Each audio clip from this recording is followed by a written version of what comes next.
আপনাদের ছোট ছেলের জীবনে কোনো বিবাহিতা নারী বিপদ ডেকে আনবে।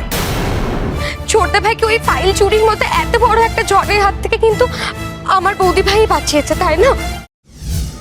আরে না না, ঠাকুর হাতে কাউকে প্রণাম করতে নেই, স্বয়ং শিবই তোমার মঙ্গল করবে।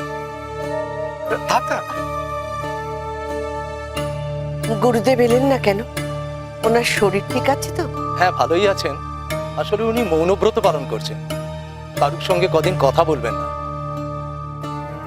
একটা চিরকুটে লিখে আমাকে নির্দেশ দিয়েছেন আপনাদের বাড়ির ছোট ছেলে সম্পর্কে একটা কথা বলবার জন্য।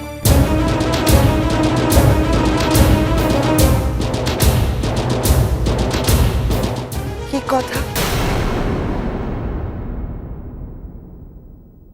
ওর জীবনে একটা বড় ঝড় আসছে।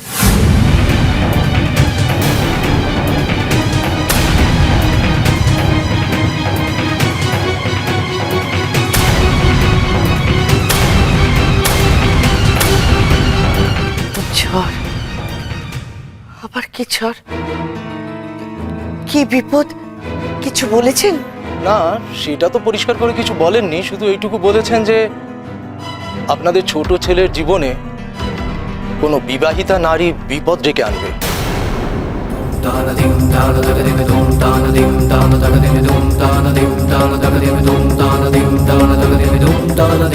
হায় রাম, মা জবাই তো বিবাহিত, তাহলে কি পরমের জীবনে জবাই বিপদ? মেজ বৌদি, তুমি আর বড় বৌদি তোমরাও তো বিবাহিত, সুতরাং বিপদ তোমাদের দিক থেকেও আসতে পারে, তাই না? সব সময় সব ব্যাপারে আমাদের দিকে আঙুল তোলাটা বন্ধ করো। বড় মা, তুমি নিজেই বলো না, জবাকে বিয়ে করার পর থেকে পরমের জীবনে কম ঝড় এলো? তুমি নিজে বলো। হ্যাঁ হ্যাঁ, সেবার তো ওই গুরুদেব পরম আর জবার বিয়ের আগে এরকম একটা ঝড়ের কথা বলেছিলেন, হলেও ছিল। এই কথা তো উনি একবারও বলেননি।